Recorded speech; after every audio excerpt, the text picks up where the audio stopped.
Damos siempre la bienvenida a los que nos acompañan por medio del internet. Se me olvidó saludarles. Todos los que nos acompañan por medio de la grabación, que el Señor les bendiga. Continuamos nuestra serie sobre, habíamos empezado con la creación, con Génesis.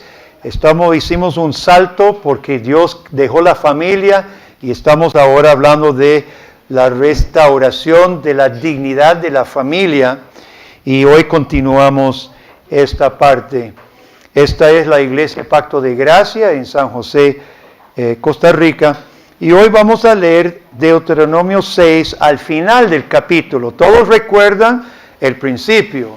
Oye, Jehová, tu Dios, Jehová uno es, y amarás a Jehová tu Dios de todo tu corazón, toda tu alma, todas tus fuerzas, y esas palabras que yo te mando hoy estarán sobre tu corazón y las ya saben, ¿verdad? Recuerda esa parte, ok. Ahora vamos a terminar en la versículo 20 al 25.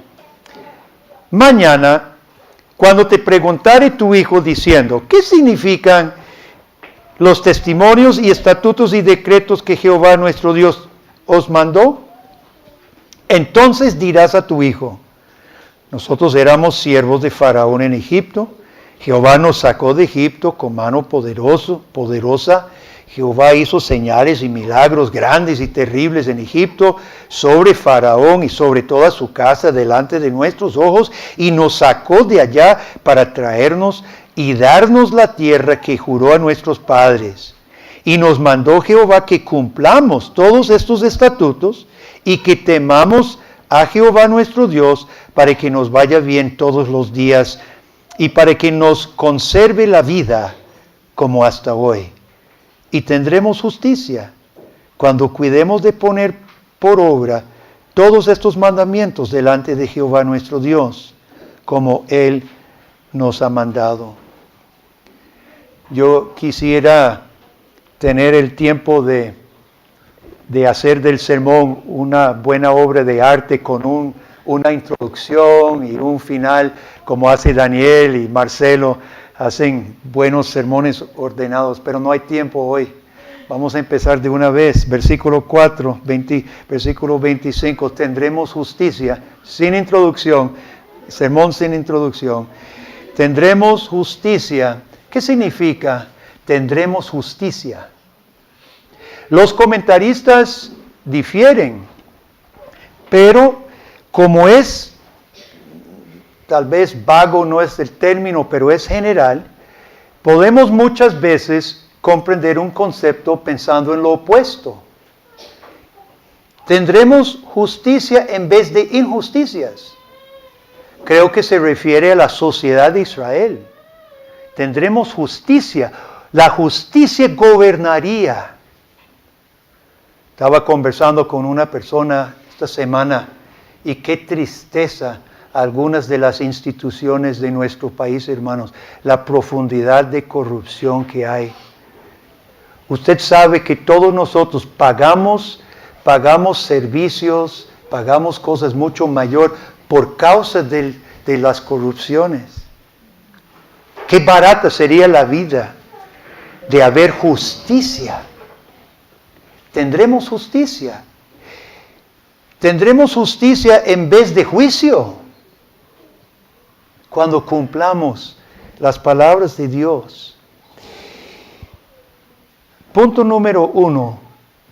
La familia era la institución educativa para el pueblo de Dios. Versículo 20. Mañana cuando te preguntare tu hijo diciendo, ¿qué significan estas cosas? Usted sabe que los niños preguntan, papá, mamá, esto, que el otro, ¿verdad? Preguntan, especialmente en los años 2 y 3. ¿Por qué?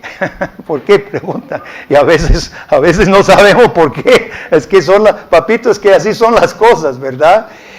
Ahora, para que el hijo cristiano pregunte de la Biblia, ¿qué significa? Que usted le está enseñando la Biblia. El niño pregunta sobre lo que está en su mente. Si solo está en su mente otras cosas más frívolas, va a preguntar de ellas. Pero si su papá, su mamá, su tío, su tía, su abuelo, su abuela, le está hablando de las cosas de Dios, va a preguntar, ¿y esto qué es? ¿Y eso cuénteme? Explíqueme. Y el padre debía saber responder. ¿Y qué hace el padre aquí? Eso me encanta, como yo soy historiador y amo la historia, y es lo más básico, la historia, ¿verdad? Es la materia más importante en todas las materias. Perdone, Roy es matemático. Podemos discutirlo después. El papá da una lección de historia. Le dice qué pasó, estábamos en Egipto, y le dice, claro, Moisés aquí resume, obviamente el papá, porque esto era transmitido en este momento de forma oral. En las noches, sin luz y sin televisión, contaban los ancianos, los abuelos, reunían a la familia y pasaba de generación en generación todas las historias. Y el papá le cuenta, le enseña, primero con base en una historia. Pero la historia interpretada por Dios, porque había otras interpretaciones. ¿Usted cree que la interpretación egipcia de la salida de los israelitas es igual que la de la Biblia? Se lo garantizo que no. Los egipcios se inventaron otra historia. Es más, olvidaron la historia por completo, porque solo aquí está registrado esto, en los libros antiguos. Ellos olvidaron por completo, no había éxodo, no había plagas sobre Egipto. El padre cristiano, el padre bíblico, da una historia. Aquí en Costa Rica había una teóloga, no sé si todavía está, Elsa Tames, era teóloga de la liberación marxista.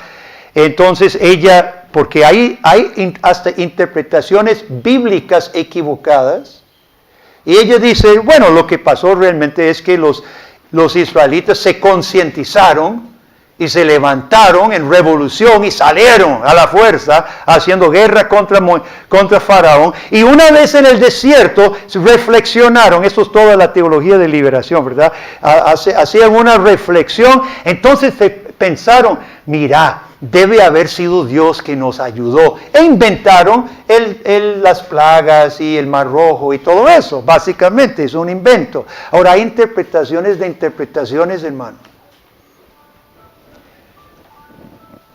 Teléfonos apagados.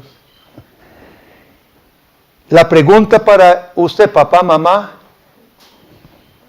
¿puede dar usted la interpretación de Dios de la vida suya, del país nuestro, desde un enfoque de Dios? ¿O repite lo que Faraón diría, los que no creen en el Dios bíblico? ¿Cuál es la historia que usted cuenta? ¿Una historia atea? ¿Una historia secular? ¿O una historia informada por la palabra de Dios?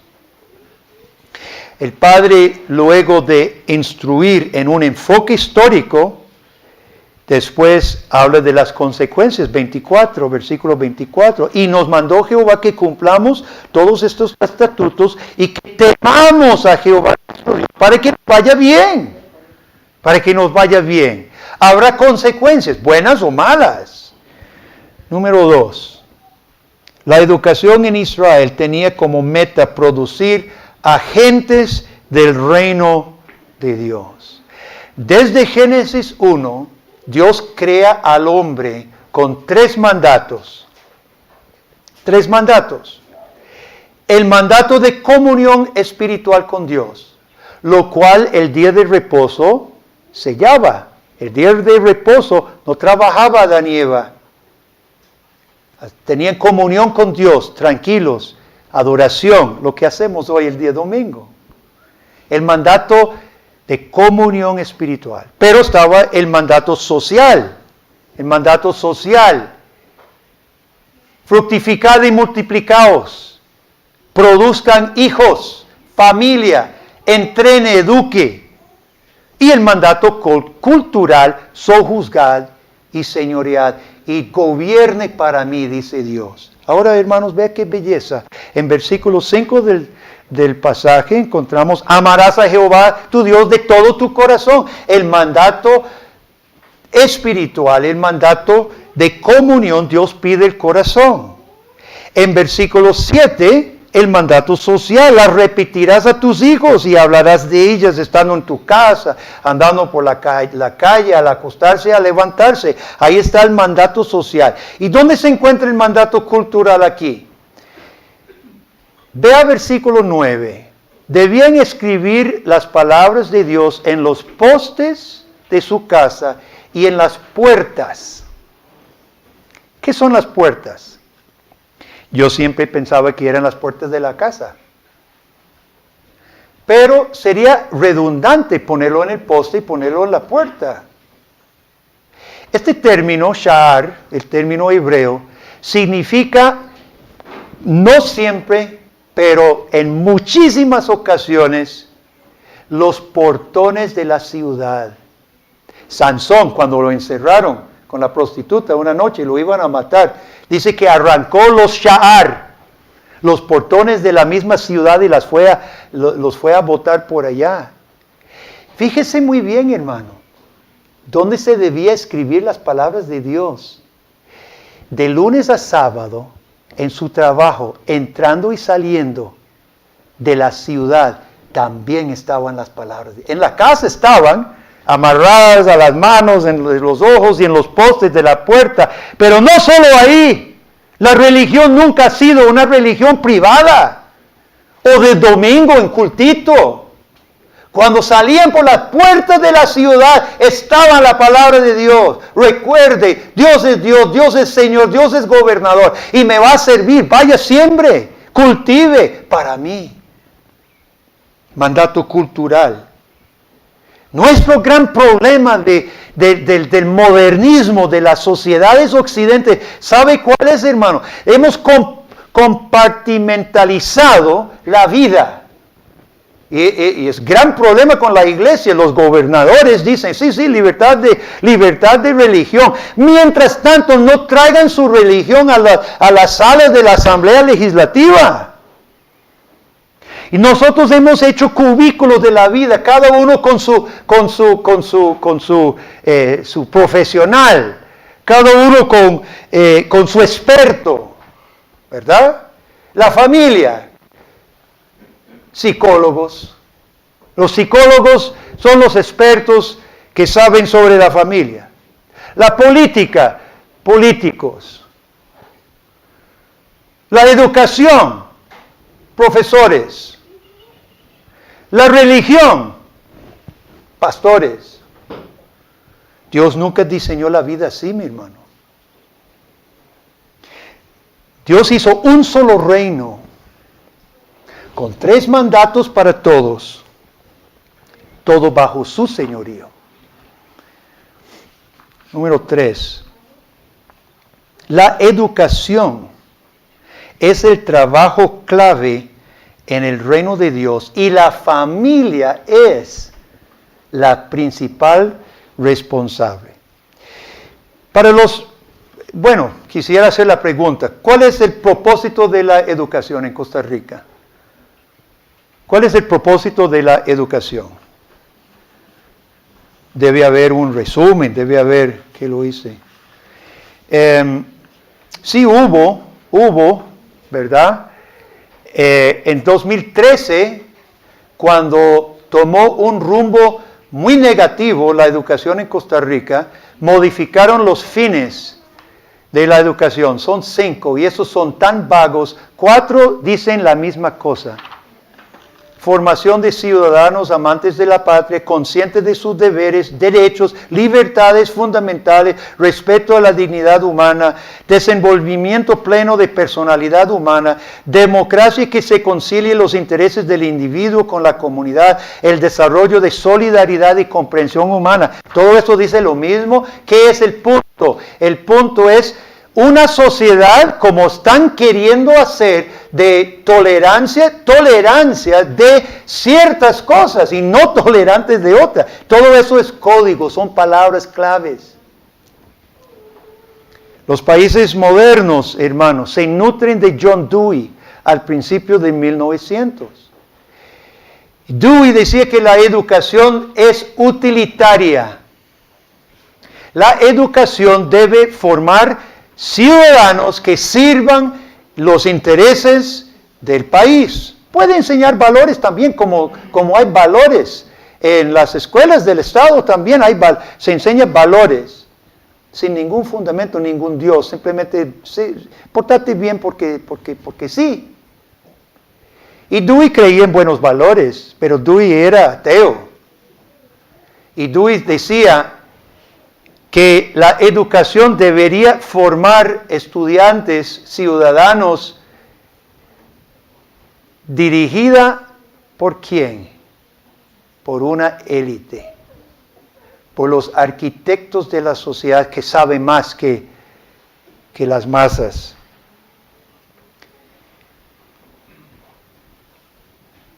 Rebuscando esta semana, encontré esto.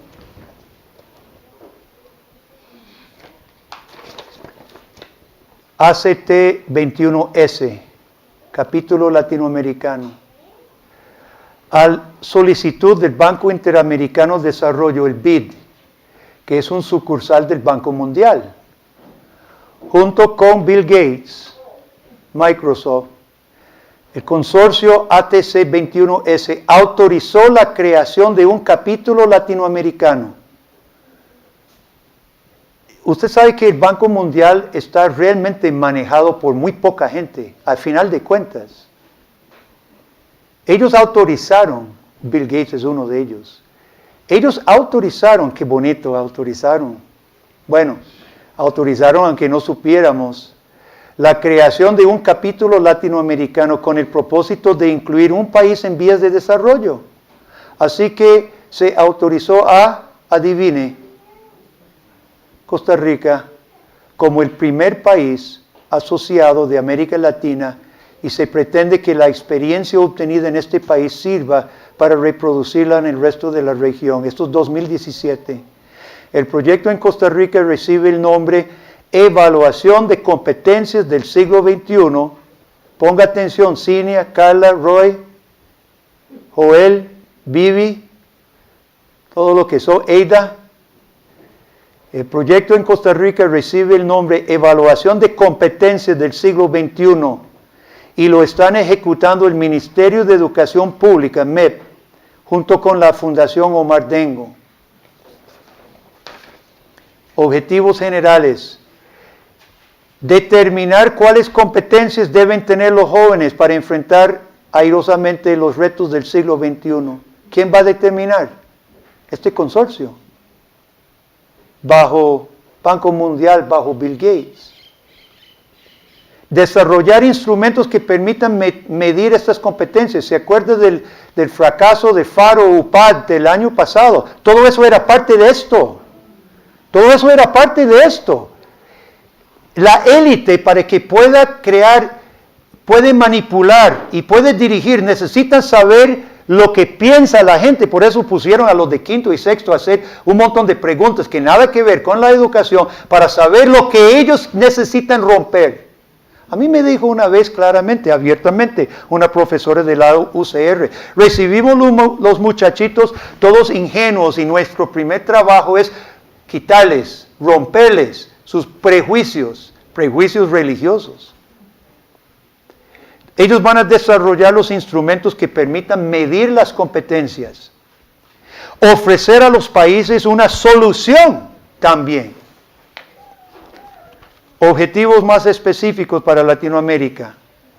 El objetivo general del proyecto es validar instrumentos para la medición de competencias del siglo XXI que están siendo desarrollados a nivel global. No les importa a nivel familiar. Su familia es lo que menos le importa a este proyecto, mi hermano. La opinión de un padre cristiano es lo que menos.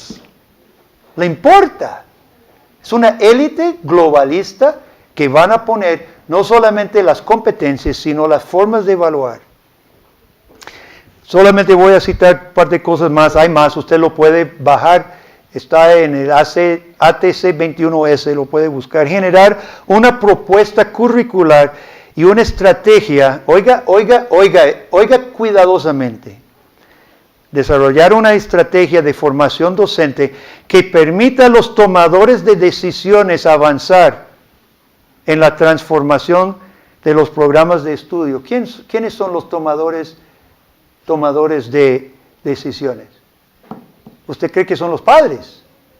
Son las juntas de padres. Son los políticos. Son los políticos que muchas veces se ven comprometidos por varias razones que usted conoce. Permite que los tomadores de decisiones avanzar en transformación de los programas de estudio en dirección de las competencias del siglo XXI e incorporar a los docentes aquí presentes y todos los que me estén escuchando, ustedes tendrán que encarrilarse con el programa. Los resultados beneficiarán directamente a los hacedores de políticas públicas en la región, etc. Hermano, este programa necesita dos cosas. Un Estado todopoderoso, autoritario, porque los tomadores de decisiones son los que tienen que implementar eso. Y yo me pregunto, ¿por qué escogieron a Costa Rica? ¿Por qué escogieron a Costa Rica? ¿Será porque tenemos entre todos los países líderes a borde con la agenda globalista y un MEP autoritario, el más autoritario de todos los países? Pregunto, no sé. Restaurando la dignidad de la familia en la educación es lo que Dios quiere, hermano. Y en versículo 24 y también en versículo 13, volviendo al capítulo 6, se menciona un término clave: temerás, para que temamos. El temor de Dios, hermanos, es el punto principal de la adoración. Usted sabe que la educación es adoración en primer lugar. Chicos, jóvenes, nunca había pensado que cuando usted está estudiando el mundo de Dios, la vida de Dios, la sociedad bajo Dios, que al estudiar esas cosas usted está adorando. Hay dos términos claves en toda adoración en este capítulo: amor, amarás a Dios de todo corazón, todas tus fuerzas, y temerás a Dios. Esos no son antitéticos. El amor y el temor de Dios son complementarios, hermano. Y la educación tiene que ser una actividad de adoración. Y qué lejos estamos en nuestra sociedad. Se mandan los huilas a la escuela. ¿Qué adoración? Adoración el domingo. Qué lejos está nuestra mentalidad de la voluntad que Dios puso, que Dios creó. Temer a Dios es desear obedecerle versus los dioses falsos. Si su hijo va a estudiar algo, una materia, con un fin que no sea Dios que pone esa verdad, está adorando a un Dios falso, no teme a Dios. Todo está en torno de que Dios sea el soberano, el gobernador, el único salvador y el único proveedor. Y amor y temer a Dios eran el motor, el meollo, el centro de toda actividad, incluyendo la educación. Toda educación concordaba con los mismos valores de Dios y de la familia. Era impensable, hermano.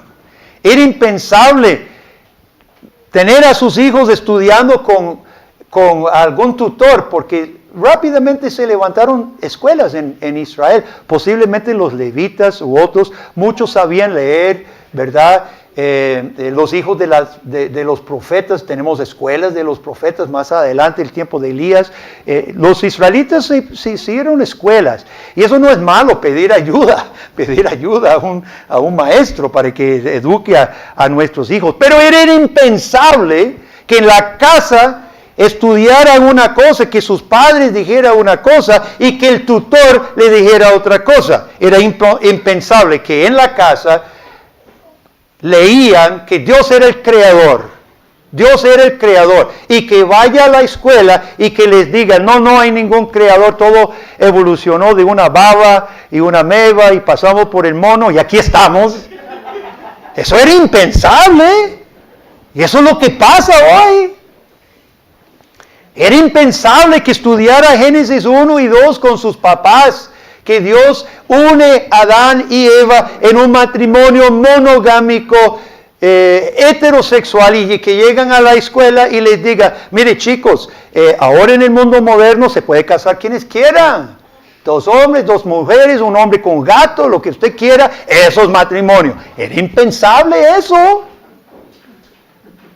Era impensable que Dios dijera, los creó varón y hembra, y que llegue a la escuela y diga, no, hay fluido de género. Hoy me llamo él y mañana ella, y quiero que me diga ella, ¿verdad? ¿Qué está pasando en nuestras escuelas hoy en Costa Rica? Eso era impensable. Era impensable que el niño aprendiera a pies de sus padres que Dios, el Dios trascendental, había creado la creación bajo su poder soberano, y que llegue a la iglesia y dice, no hay ningún Dios, y si hay no lo podemos conocer. Aquí nosotros somos los salvadores de este mundo, y a través de nuestras políticas y nuestros nuevos presidentes y nuestros programas vamos a salvar la tierra. Impensable. Era impensable que leyeran la ley donde Dios establecía un gobierno descentralizado. Nombren jueces en cada ciudad. ¿Quién es la ciudad? Ancianos estaban repartidos, ancianos reconocidos, abuelos, como decir, alcaldes, pero repartidos, un gobierno descentralizado. Y que lleguen a la escuela y que les digan, necesitamos un poder centralizado que sea Dios sobre la sociedad. Es que no es un solo mundo, hermano. No hay un solo mundo. Los israelitas necesitaban vivir en un mundo interpretado por Dios, y no por Baal ni por Faraón. Nosotros no vivimos en el mismo mundo que los ateos. No vivimos en el mismo mundo. Nuestro mundo es totalmente otro mundo. No es que hay metaversos ni nada de eso. Es que hay interpretaciones de lo que hacemos. Y es la educación el instrumento principal de la evangelización atea hoy.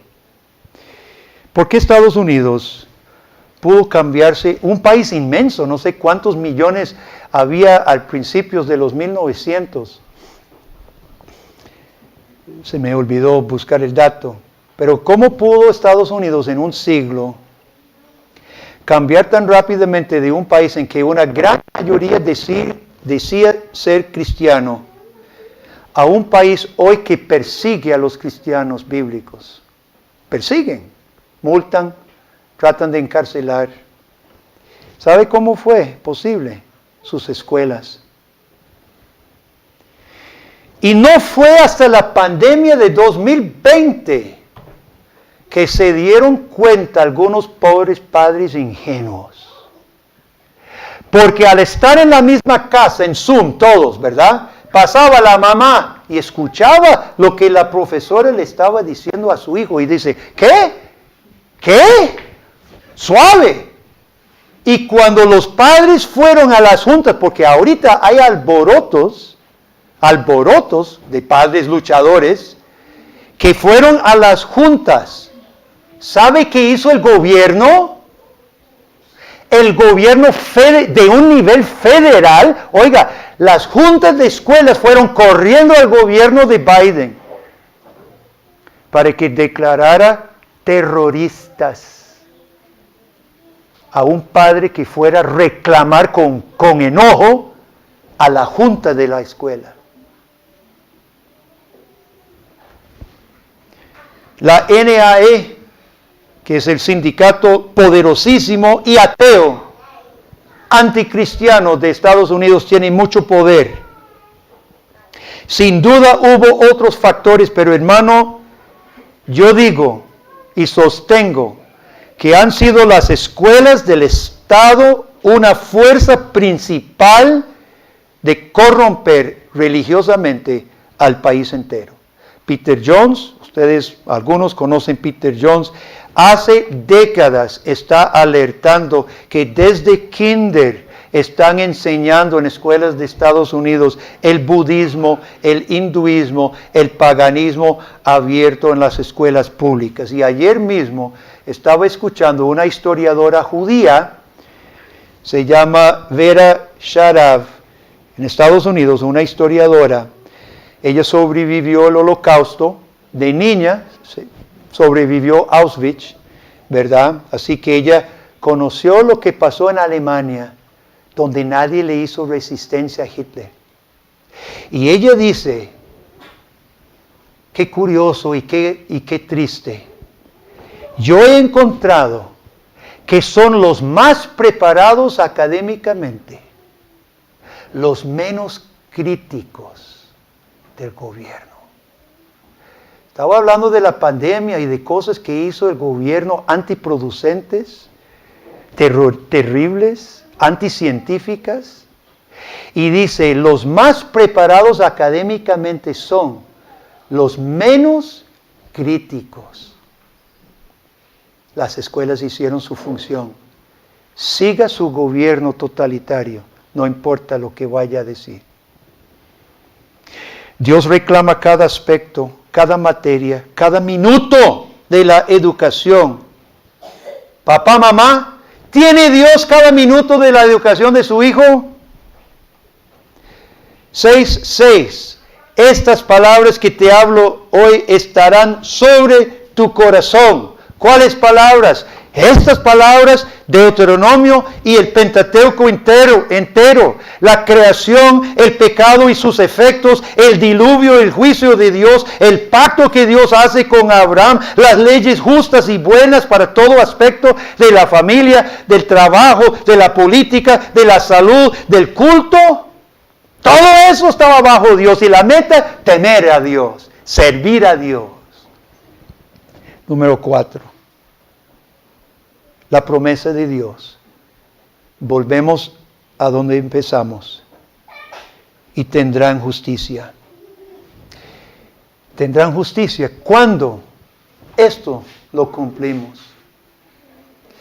Yo quiero pedir a los abuelos aquí presentes o a algún adulto que no tiene hijos en casa. Yo quiero pedir una cosa a ustedes. Yo quiero pedir que ustedes tomen como su ministerio o una de sus actividades en esta iglesia, orar por las familias aquí. Porque hay padres desobedientes. Y necesitamos que Dios convierta sus corazones. Y yo quiero pedir a abuelos o adultos sin hijos en la casa, saquen un cuaderno. Apunte en su cuaderno todas las familias con hijos y los nombres de los hijos si puede. Pregúntenle a la hora de café para que conozca a todos los hijos y ore por los hijos nombre por nombre y sus padres, que algunos están siendo desobedientes todavía. Jóvenes que no tienen hijos, Dios los llama a prepararse. Si es la voluntad de Dios que usted se case y tenga una familia, prepárese conscientemente, estudie, haga lo necesario para que usted se sienta capacitado para esto. Colabore en la iglesia con sus talentos, dones y fuerzas. Colabore. Hay trabajo. Prepárese para ser maestro cristiano, posiblemente. Estudie. Y no importa si es una escuela cristiana o pública, usted puede ser maestro cristiano, donde sea, todavía. Hay un mensaje a los profesores aquí presentes. Profesor, profesora, delante de Dios, usted necesita estar empapado del marco de Dios, de su mundo, de la sociedad, de la enseñanza. Ser maestro cristiano no es ser simplemente un mero cristiano. Ser maestro cristiano es un llamado altísimo y posiblemente uno de los más cruciales en el reino de Dios. Martín Lutero dijo, si no fuera pastor, querría ser profesor, que influyen hasta más en la vida de los chicos que un pastor. Pastores, profesores cristianos aquí presentes, empápese de la palabra, estudie, haga clases de teología, haga todo lo necesario para que sus palabras sean las palabras de Dios y no tontas, contraproducentes o hasta satánicas, si sirven la corriente de este mundo. Padres, necesitan obedecer a Dios. Si usted no está enseñando a su hijo día y noche, en la casa, en la calle, todos los días, no esperar llevarlos el domingo. Si usted no está haciendo un devocional en algún momento de la casa, al acostar a sus chicos o en la mesa, cuando comen, usted está en desobediencia ante el Señor. Los israelitas no tenían las ventajas que tenemos nosotros. Ellos tenían que recordarlo todo. Era mucho oral. Nosotros tenemos libros, hay libros para niños, hay libros de historias bíblicas, hay Biblias, toda, Antiguo y Nuevo Testamento. Padre, usted necesita delante de Dios hoy, en esta reunión pactual, tomar un juramento ante Dios a cumplir lo que Él dice en Deuteronomio 6, 6 y 7. Y no quiero que ninguno aquí nunca tome la Santa Cena si no está dispuesto a hacer esto. Porque cada vez que tomamos Santa Cena decimos, si hay pecado no confesado en el cual yo digo, no quiero cambiar, no debe tomar. Y yo creo que hay padres tomando Santa Cena que no obedecen al Señor. Aquí está Dios, aquí está su palabra, es Dios ante quien esté, no es Guillermo. Padre necesita participar en la educación de sus hijos y cubrir toda su educación con la palabra de Dios. Hermanos, Jesús dijo, dejad a los niños venir a mí y no se lo impidáis. Es posible poner obstáculos a que los niños conozcan al Señor de señores, al Rey de reyes. Muchos de los atributos de Cristo Jesús fueron revelados en el Antiguo Testamento. No es que Dios era Dios, otro Dios y Cristo en el Nuevo. Estamos hablando de Jesús, hermano. Es Jesús que liberó su pueblo de Egipto. Dios es uno. Y hay formas de poner obstáculos para que los niños conozcan a Cristo. Y una forma es privándoles de la palabra de Dios y del Antiguo Testamento. Cristo, que es nuestro proveedor, que es nuestro gobernador, que es nuestro salvador. La educación nos debe llevar a amar y temer, a amar y servir a nuestro fiel Dios del pacto, a Cristo, nuestro Redentor. Y entonces, hermanos, tendremos justicia. Amén. Oremos. Padre, gracias por esta tu palabra. Perdónanos por no tener mentes más críticas, Dios. Por no preocuparnos por lo que pasa. Perdónanos por compartimentalizar la vida como en cubículos, cuando tú eres el Señor soberano, gobernador completo de toda la vida. Hay un solo reino. Ayúdanos con los 3 mandatos, que la educación de nuestros hijos sirvan 3 mandatos tuyos, no mandatos de una élite globalista impuesta sobre nosotros y nuestro país. Y oramos por nuestro país, Señor. Por favor, líbranos y devuelve a los padres las riendas, la autoridad sobre la educación, Padre. Lo hemos perdido. Está en manos de gente que ni conocemos, ni siquiera son de aquí. Padre, líbranos, por favor. Perdona nuestra apatía, perdona nuestra pereza, Dios. Y por nuestras familias, oh Padre, que no salga de este lugar hoy ni un padre, un solo padre, que no haya dicho en su corazón: Padre, ayúdame, lo haré, instruiré a mis hijos, aprenderemos tus escrituras, oraremos juntos, cantaremos juntos en casa, en la mañana, en la tarde, en la casa, en la calle, para que te podamos amar y temer, porque deseamos tener justicia, tener tu justicia, Señor. En el nombre de Jesús. Amén.